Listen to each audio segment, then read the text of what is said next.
Pepatah yang mengatakan sepandai-pandainya tupai melompat, akhirnya akan jatuh juga. Tampaknya sesuai dengan ketujuh orang berikut ini. Di antara mereka ini adalah orang-orang yang dianggap banyak orang sebagai penjahat dan mantan penjahat yang melakukan berbagai tindakan kriminal. Walau mungkin bagi sebagian orang atau pengikut mereka, para penjahat ini bukanlah penjahat. Selama orang-orang berikut melakukan aksi kejahatannya, penegak hukum ternyata mengalami kesulitan dalam membekuk mereka. Dan kemudian polisi kembali mengalami kesulitan menangkap penjahat tersebut. Ada juga yang memang beberapa kali nyaris tertangkap, namun mereka tetap bebas karena licin dalam meloloskan diri. Beberapa di antara penjahat tersebut kini ada yang telah bertobat dan tidak lagi melakukan tindakan kriminal. Berikut 7 orang yang pandai meloloskan diri versi on the spot.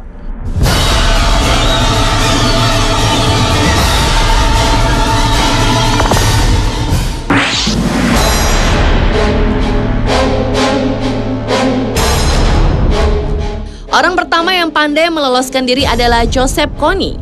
Kony merupakan pemimpin pemberontak Tentara Perlawanan Tuhan atau LRA yang diburu berbagai pihak sejak tahun 2005 dengan perintah penangkapan internasional. Kony dituduh sebagai penjahat kemanusiaan, pembunuhan, pemerkosaan, dan perbudakan. Ribuan anak diculik dari rumah mereka, diancam dan dicekoki alkohol atau obat terlarang sehingga dapat membunuh. Anak-anak lelaki dijadikan sebagai pejuang dan anak-anak perempuan dijadikan sebagai budak seks.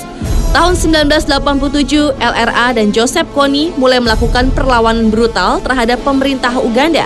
Kony mengatakan ia ditugaskan Tuhan dan ingin mendirikan negara yang sesuai dengan 10 larangan Tuhan. Di bawah kepemimpinan Presiden Yoweri Museveni, perburuan Joseph Kony terus dilakukan hingga kini. Namun Kony masih tak terhentikan. Beberapa kali pemerintah melakukan perundingan damai dengan Kony dan menuntut agar ia mundur dari Uganda Utara. Namun Kony tetap melenggang bebas, termasuk sejak gagalnya perundingan damai tahun 2008. Oktober 2011, Presiden Amerika Serikat Barack Obama mengirim sekitar 100 tentara untuk operasi khusus ke Uganda untuk membantu menyingkirkan Joseph Kony. Namun tampaknya usaha itu belum membuahkan hasil hingga sekarang.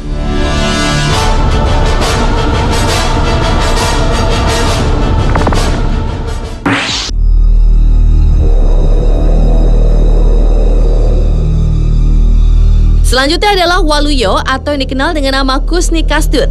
Setelah ikut berperang di masa penjajahan Belanda, terutama karena tuntutan ekonomi keluarga, Kusni Kasdut hendak menjadi tentara Indonesia, tetapi ia ditolak karena sebelumnya ia tak resmi terdaftar dalam kesatuan. Apalagi Kusni Kasdut cacat secara fisik. Pada kaki kirinya terdapat bekas tembakan yang ia dapat semasa perang melawan Belanda. Kegagalan tersebut ia anggap sebagai perlakuan tidak adil oleh penguasa masa itu, seperti habis manis sepah dibuang. Akhirnya demi menyambung hidup tahun 70-an, Kusni Kasdut pun memilih menjadi perampok.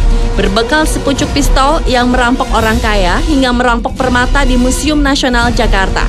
Walaupun dikenal sebagai penjahat kelas kakap, namun Kusni Kasdut juga dijuluki Robin Hood Indonesia karena ternyata hasil rampokannya sering ia bagi-bagikan kepada kaum miskin. Pria yang terkenal gesit, licin dalam pergerakannya, dan banyak akal ini mampu melarikan diri dari penjara manapun.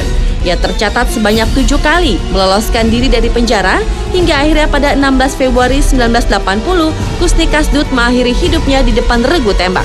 Namun pada saat-saat akhir hayatnya, Kusni Kasdut bertobat dan dengan tegar menghadapi hukumannya.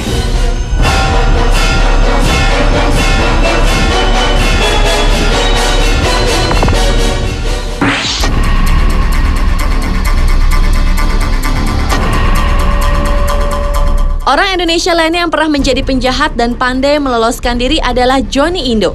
Tahun 70-an, pria yang kini berusia 64 tahun itu bersama ke-12 anak buahnya yang ia beri nama Pachinko alias pasukan Cina Kota, terkenal sebagai perampok spesialis merampok emas di Jakarta pada siang hari. Aksi paling terkenalnya adalah merampok toko emas di Cikini 1979. Akibat kekurang hati-hatian salah seorang anggota kelompoknya yang hendak menjual emas hasil barang jarahan mereka, satu demi satu anak buah Johnny Indo dibekuk polisi. Johnny Indo pun akhirnya tertangkap di Gua Kian Siantang, Sukabumi, Jawa Barat. Ia diganjar 14 tahun penjara dan dijebloskan ke penjara Nusa Kambangan dengan keamanan ekstra ketat.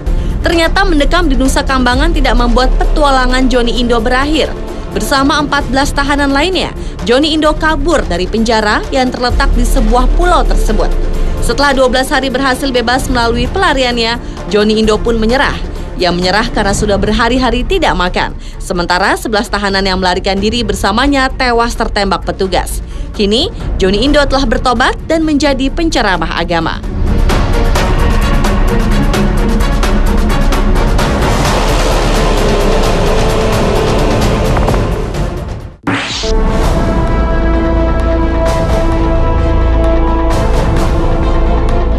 Berikutnya adalah Pascal Payet, penjahat kelas kakap dari Prancis. Awalnya Pascal dipenjara karena kasus pembunuhan yang terjadi saat ia melakukan perampokan pada sebuah mobil van keamanan. Namun kemudian perampokan itu gagal. Pascal ditangkap dan dihukum 30 tahun penjara di Luynes, Prancis. Pada tahun 2001, Pascal berhasil melarikan diri dengan bantuan seorang kaki tangannya yang membajak helikopter. Pascal dijemput dari atap penjara karena memang banyak penjara di Eropa yang mempunyai pusat pelatihan heli di atap penjara. 2 tahun kemudian, Pascal kembali ke penjara dengan helikopter lain dan hendak membantu 3 tahanan lain untuk melarikan diri. Tetapi keempat pria itu berhasil ditangkap kembali. Atas aksinya itu, Pascal diberi hukuman 7 tahun penjara. Pada tahun 2007, Pascal lagi-lagi melarikan diri melalui helikopter. Kali ini ia dibantu dari atap oleh 4 orang bertopeng yang telah membajak sebuah helikopter dari bandara terdekat. Setelah mendarat di dekat Laut Tengah, Pascal Payet dan antek-anteknya menghilang tanpa jejak.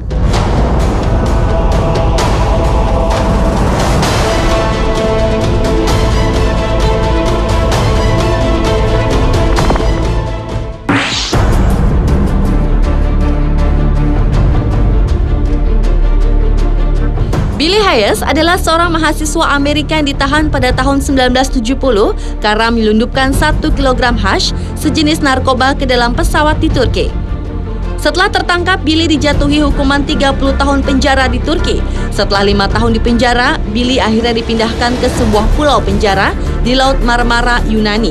Dan disinilah ia mulai merencanakan untuk melarikan diri.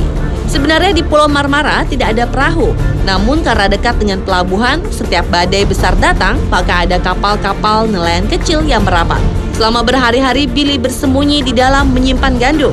Kemudian ia berenang ke pelabuhan dan mencuri sampan hingga akhirnya selamat sampai di Amerika Serikat.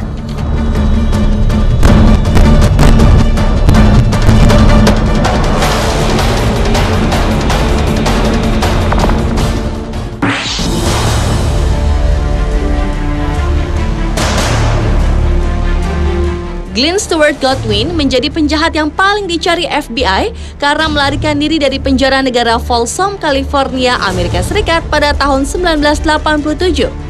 Glenn dijatuhi hukuman karena pembunuhan, namun sebelumnya ia sempat ditangkap karena perdagangan narkoba di Puerto Vallarta, Meksiko. Dari California, Glenn dipindahkan ke penjara di Guadalajara. Pada April 1991, Glenn diduga membunuh seorang narapidana dan kemudian berhasil melarikan diri 5 bulan kemudian. Karena Glenn fasih berbahasa Spanyol, diperkirakan ia melarikan diri berpindah-pindah ke seluruh Amerika Tengah dan Selatan serta Meksiko. Glenn Stewart Godwin diduga terlibat dalam distribusi narkotika di sana.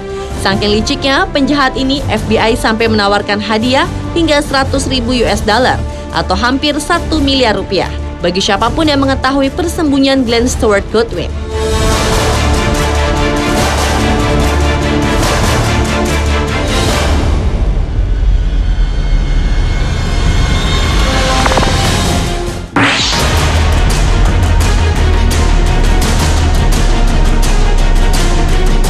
Tahun 1930-an ada seorang perampok bank yang terkenal selalu sukses dalam upayanya melarikan diri dari penjara, bernama John Dillinger. Pada tahun 1933, John dan gengnya berhasil meloloskan diri dari penjara di Lima, Ohio setelah menembak 2 penjaga. Namun yang paling menghebohkan adalah pelarian dari sebuah penjara pada tahun 1933. Penjara yang dijaga ketat oleh pihak kepolisian dari Garda Nasional bernama Lake County Jail ini membuat cerita pelarian John Dillinger menjadi sebuah legenda. John menggunakan sabun yang dijadikan seperti pistol dan menodongkan ke para penjaga, lalu kabur dengan mobil sheriff penjaga. Namun perjalanan pelarian John berakhir pada Juli 1934, ketika petugas kepolisian dan FBI melakukan penangkapan di rumah orang tua John. Terjadi baku tembak dan petualangan sang penjahat pun terhenti di situ.